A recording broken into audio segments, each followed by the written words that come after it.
I am reminded of the deeply touching letters, cards, and messages which so many of you have sent my wife and myself. It began as most royal changes do, discreetly, behind velvet curtains and shrouded in tradition. The United Kingdom had become accustomed to the image of Queen Camilla by King Charles's side, keeping her chin high at state banquets, waving from the balcony with polished reserve, and carrying out engagements with the decorum expected of a consort. To the outer world, the monarchy appeared stable, even austere.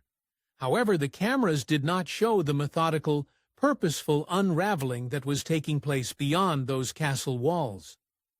Whispers started weeks earlier, first among aides, then among royal observers, and eventually in a few high-level political circles.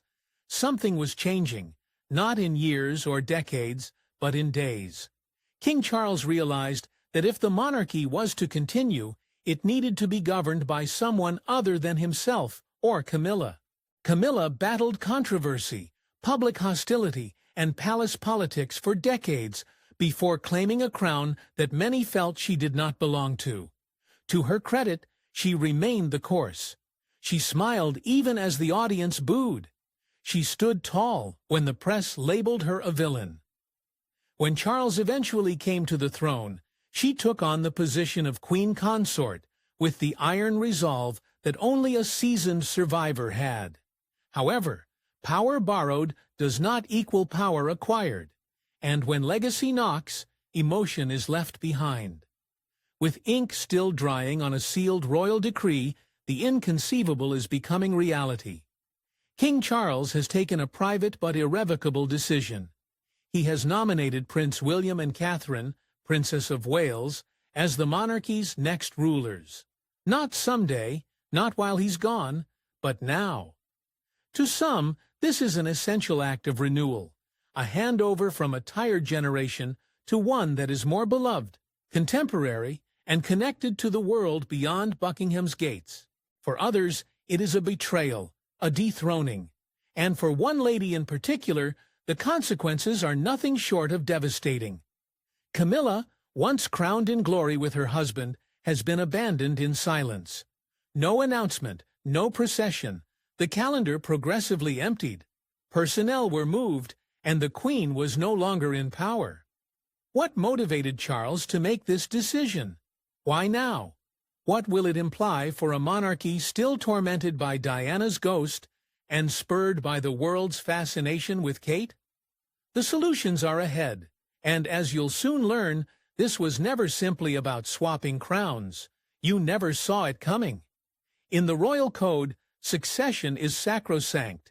It follows lineages, birthrights, and centuries of tradition.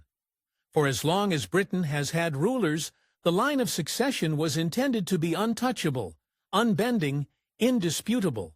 In an unexpected turn of events, King Charles has rewritten the playbook. It began with a whisper, a single private encounter between Charles and his senior legal advisors at Clarence House. This is not an official briefing. This is not a council of state gathering. A private chat might have long-lasting ramifications. What's the topic? Regency, succession, and the monarchy's immediate future. Charles, who had previously stated that he would govern for as long as duty called, suddenly began questioning his authority to choose a reigning regent, not in the event of death, but at a moment of personal choice. According to royal sources, it was not sickness that prompted the decision. It was reputation. Charles is keenly aware of the rising popular apathy regarding his reign. While he holds the title of king, he has never truly owned the heart of the people. Polls reveal that William and Catherine are now widely regarded as the monarchy's proper face. Charles and Camilla are not young, charming, or universally admired. That difference became more difficult to overlook during a disastrous Commonwealth conference earlier this year, during which Charles allegedly suffered with exhaustion and had to postpone critical engagements. Catherine, who stepped in at the last minute, was pictured controlling the room, shaking hands with heads of state, and even meeting privately with the UN Secretary-General. According to one diplomat there, it felt like we were meeting the real monarchs. Back at home, aides saw something else. Crucial papers, formerly inspected solely by Charles, had been secretly shifted to William's office. Budget sign-offs, military briefings, domestic charity. It was all occurring gradually, but the pattern was clear. A subtle shift of power was taking place. But how? Isn't the line of succession legally protected? This is where the royal gray area begins. While Parliament determines who will inherit the throne, the reigning monarch is responsible for the monarchy's day-to-day operations, including engagements, delegations, and regency. In other words, Charles did not have to abdicate in order to cede power. All he had to do was sign a private decree appointing Prince William and Princess Catherine as formal regents in trust, able to act on his behalf in all royal issues. And this is exactly what he did. The signed instruction, which has not yet been made public, has apparently already been implemented internally. Buckingham Palace staff now follow what some refer to as the Cambridge Directive. Charles retains the throne in name, but when it comes to decision-making, the monarchy is already under new leadership. One senior advisor, commenting on the condition of anonymity, stated bluntly, "King Charles did not need Parliament to transmit the torch. He only needed a pen, a will, and a purpose. And now he has a lot." Among the reasons: mounting controversies involving Camilla's extended family, strained relations with Catherine behind closed doors, and the growing influence of Princess Anne, who supposedly agreed with William in pressing her brother to protect the monarchy from becoming irrelevant. It was not a choice taken overnight. Charles, by all accounts, struggled with it, but in the end, he opted to protect the crown's future, even if it meant excluding his wife. And he accomplished it in the only manner a king could, quietly, lawfully, and without public notice. As of now, there has been no ceremonial ceremony, broadcast address, or royal edict read from a palace balcony. But the monarchy's machinery has already moved. William and Catherine now hold the steering wheel. And Camilla? She wasn't even informed that they were receiving the keys. Because this was not simply a handoff, it was a quiet coup. The Queen Consort was left fully in the dark. Camilla had a brief, brilliant moment where she thought she had won. After decades in the shadows, years of being branded as the culprit in Diana's tragedy, and every headline labeling her the other woman, she eventually went upon the palace balcony as Queen Consort. Not simply a mistress, not simply a pal. A crowned individual stands next to a king. For her, it was the ultimate validation. The people may complain, the tabloids might moan, but she'd made it. Camilla wasted little time in taking up the position. She took on dozens of patrons. She reformed some of the Queen's domestic staff, bringing in loyalists from her time as Duchess of Cornwall. She began to involve herself in ceremonial arrangements, state visits, and even advisory meetings with Charles. Some commentators speculated that she was attempting to build her legacy, rather than just doing her duties. She frequently insisted on being addressed simply as the Queen, omitting the consort in subtle ways, particularly in communications and charitable events. Courtiers whispered that Camilla had become overconfident, potentially to an unhealthy degree. One assistant said that she had argued with Catherine about public appearances, asking that seniority be respected, despite the fact that the public consistently preferred Kate. Camilla saw herself on the royal peak, planting her flag. She was no longer in Diana's shadow. According to a hacked text, she assured a close friend that she had earned every pearl in that crown. However, the truth was considerably more brittle than she understood. While Camilla relished the outward appearance of authority, the public's approval of her reign was limited at best. Polls revealed that younger generations' support for the monarchy fell as soon as she rose to prominence.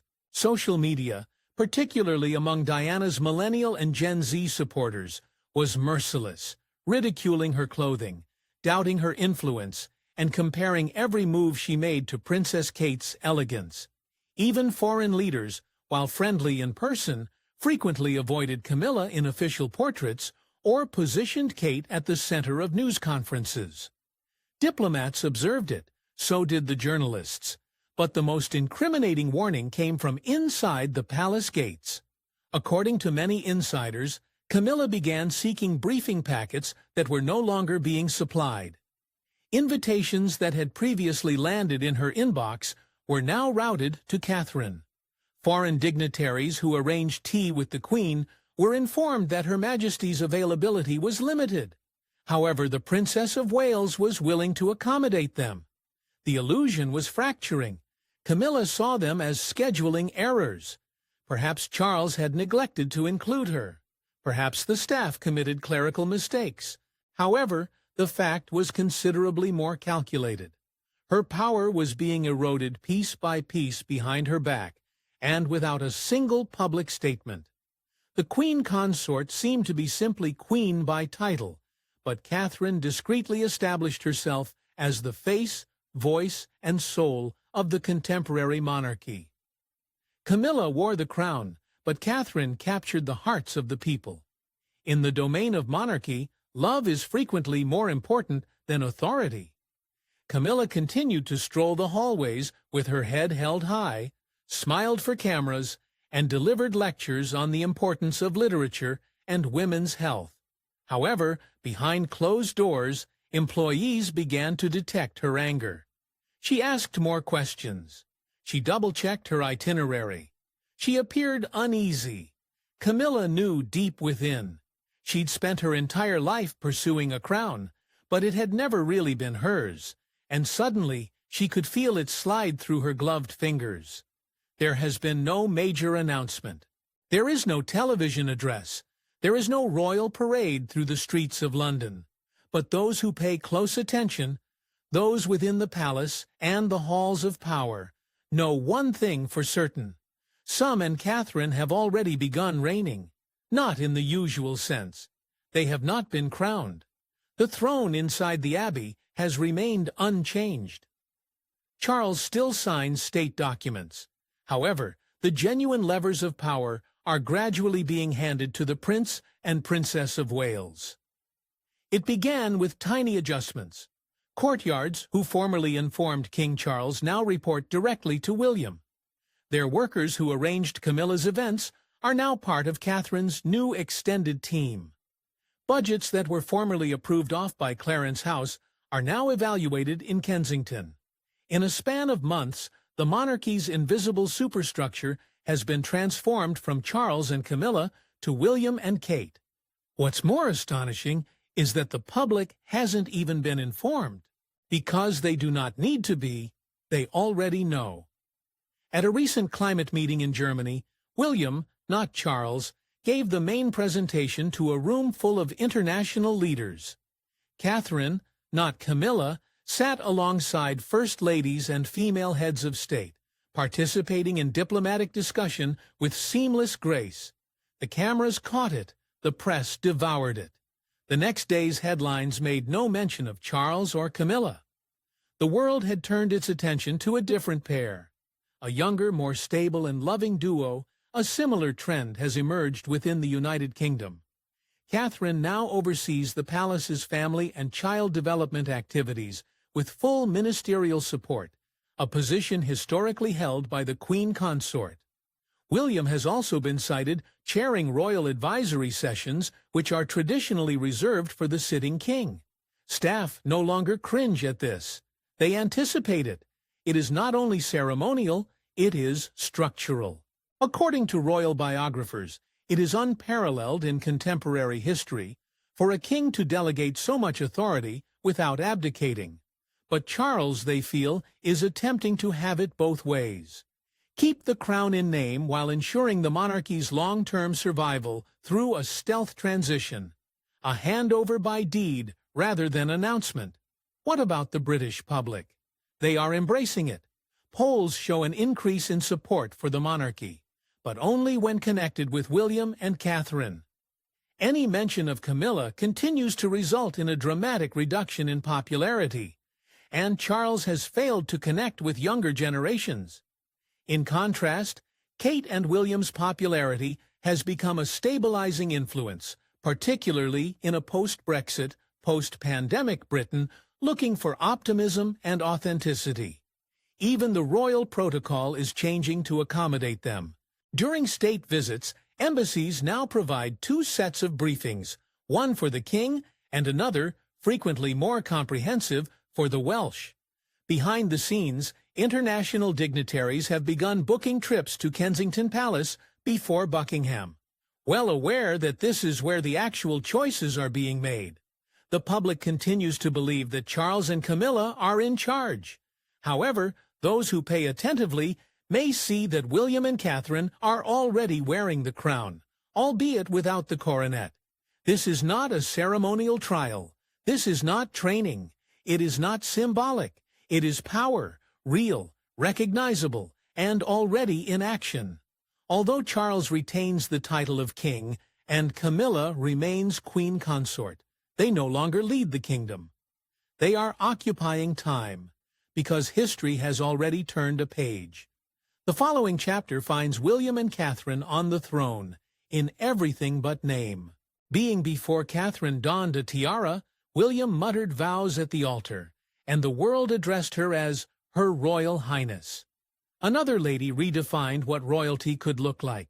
She was known as the People's Princess. She was also a mother, a rebel, a traditionalist's heartbreaker. Even in death, Diana Spencer remained in the throne room. Her shadow hovered over all royal photographs. Charles' cool public appearances, Camilla gave a strange smile. Diana was never deleted, only silenced, but not for long. As Catherine takes control, Diana's ghost returns to life. Because for millions of people in Britain and throughout the world, this moment seems like poetic justice. Not simply a transfer of power, but a correction to history. The crown may have bypassed Diana, but it was always intended to rest on a woman like her. Catherine represents the continuance of Diana's elegance, compassion, and quiet resistance. The analogy is tough to overlook. Kate, like Diana, exudes elegance without being remote. She smiled as if she meant it. She cuddles kids without asking for permission. Her causes are real, her efforts steady, and her demeanor captivating. Unlike Camilla, who has battled to get respect, Kate elicits admiration, and even the monarchy is aware of this. According to royal advisors, Catherine is the stabilizing anchor the crown needs, and the popular reaction to her visits frequently outnumbers that of Charles and Camilla combined. People chant her name. The children grasp for her hand. Even longtime monarchy skeptics concede that Kate feels like royalty chosen by the public. Behind the scenes, William is reported to be highly aware of the symbolism involved. According to palace sources, Charles's choice to secretly elevate William and Kate was both political and personal. William, still horrified by the public unraveling of his mother's life, has promised that the institution would never fail another woman he loves, as authority passed from his father to him and Camilla to Catherine. Diana's voice resonated in every choice. She is not forgotten. She's the cause. Social media has only heightened the feeling. Social videos show Diana and Catherine side by side, cradling infants outside the hospital wing, soothing sad relatives, and navigating the minefield of public criticism with steadfast grace. One popular tweet stated, "She didn't live to wear the crown. However, her daughter-in-law will." And Camilla? She is aware that the tide has turned. According to reports, she is becoming increasingly agitated by the constant parallels, and sources claim she once prohibited a staff member from discussing Diana during a meeting. But it's useless. The monarchy may attempt to create its own account of events, but the people have already chosen their queen, the one who continues Diana's legacy quietly and powerfully, rather than the one who was crowned alongside Charles. In every sense, this was always intended for Kate. She did not claw her way to the throne. She did not demand a crown. She earned it by dedication, quiet, and the unwavering support of a bereaved country that never stopped adoring Diana, and now finds her reflection in the Princess of Wales. So when Charles delegated authority to William and Catherine, he was not just appointing heirs. He was restoring Diana's dream, which she had never realized. In doing so, he assured that Camilla's brief, fragile, and unwelcome rule would not just end. She would be replaced by the lady Diana would have proudly addressed as her daughter. Camilla had tightened her grip on power for years. She thought she had earned her place with every pearl, curtsy, and title. She withstood the controversy, the gossip, and Diana's ghosts. She stood with Charles despite public contempt and private illness, so when she was crowned queen consort, she felt it as a due recompense rather than a gift. However, power within the royal family is not declared. It is given and readily taken away. Camilla's collapse did not occur in a single instant. It arrived in waves. Her schedule gradually became more manageable. Catherine was now in charge of events she had previously hosted. Palace briefings that she used to get never came. Her attempts to be included in high-level meetings were overlooked, sometimes citing limited seating or private senior consultation.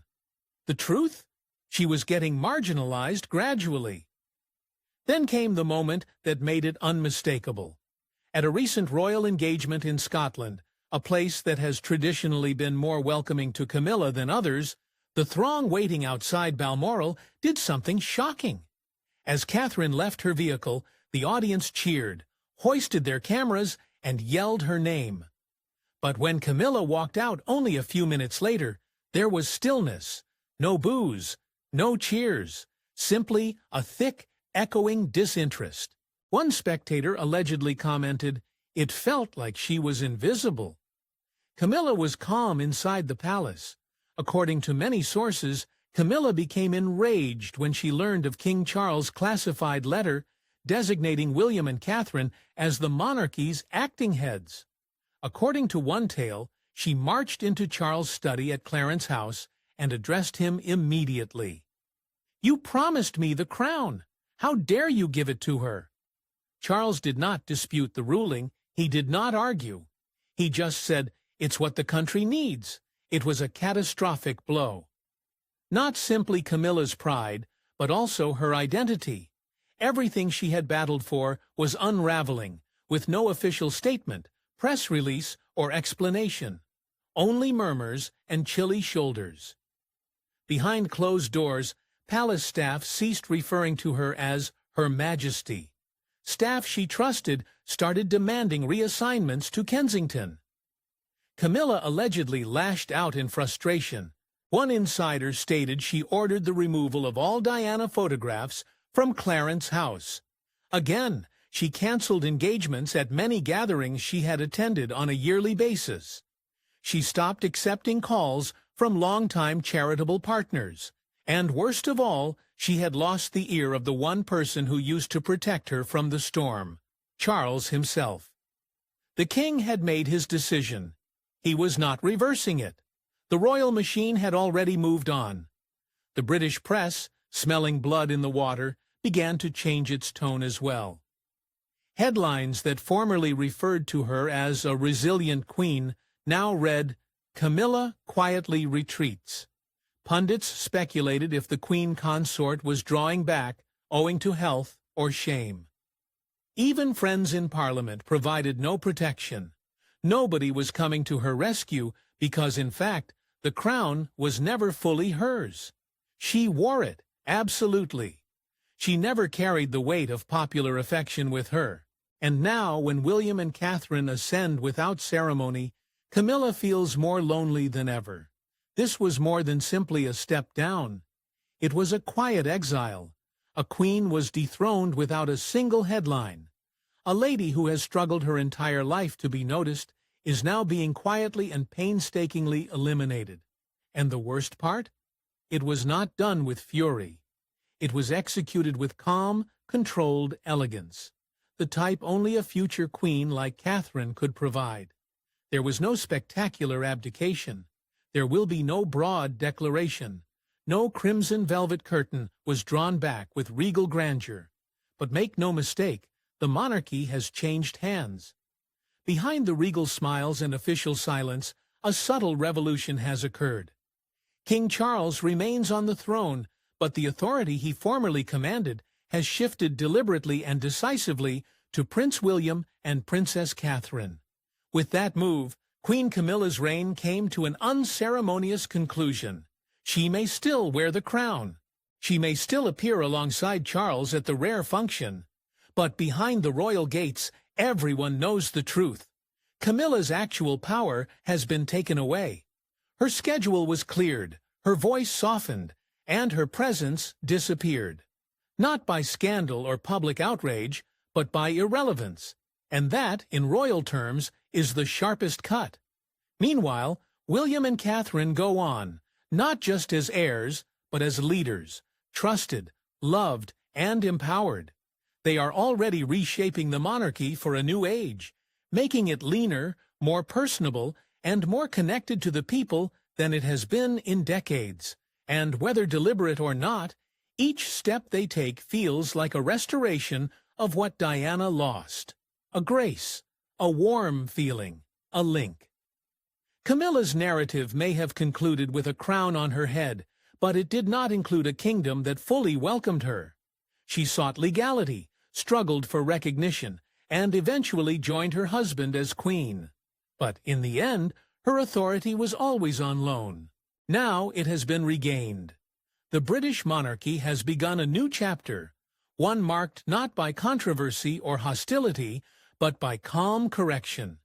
William and Kate did not take the crown away from Camilla. They did not have to. The people picked them. Charles recognized them. In the palace, since the winds of change, it simply followed. Camilla now observes from the sidelines, her place safe in name, but not in history.